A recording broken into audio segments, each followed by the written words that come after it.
અમદાવાદમાં મનપસંદ જીમખાનામાં જુગારધામ પર પોલીસે દરોડા લઈ હવે ચોંકાવનારા ખુલાસા થયા છે। કાયદાની પકડથી બચવા અને કડીબદ્ધ પુરાવા ન મળે તે માટે આરોપીઓએ રોકડની સાથે સાથે આંગળીયા પેટીઓ અને યુપીઆઈ મારફતે હરાજીના મોટા નાણાકીય હારજીતના મોટા નાણાકીય ફેરફારો કર્યાનો ખુલાસો થયો છે। માત્ર સામાન્ય જુગાર જ નહીં પરંતુ એક સંગઠિત ગુનાહિત ટોળકી આયોજનબદ્ધ રીતે આ જુગારધામ ચલાવતા।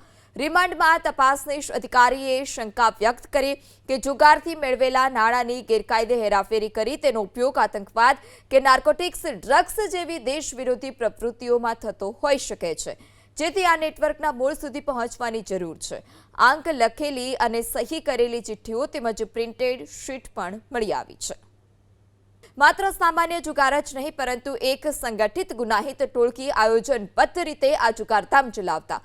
રિમાન્ડમાં તપાસનીશ અધિકારીએ શંકા વ્યક્ત કરી કે જુગારથી મેળવેલા નાણાંની ગેરકાયદે હેરાફેરી કરી તેનો ઉપયોગ આતંકવાદ કે નાર્કોટિક્સ ડ્રગ્સ જેવી દેશ વિરોધી પ્રવૃત્તિઓમાં થતો હોઈ શકે છે, જેથી આ નેટવર્કના મૂળ સુધી પહોંચવાની જરૂર છે। આંક લખેલી અને સહી કરેલી ચિઠ્ઠીઓ તેમજ પ્રિન્ટેડ શીટ પણ મળી આવી છે।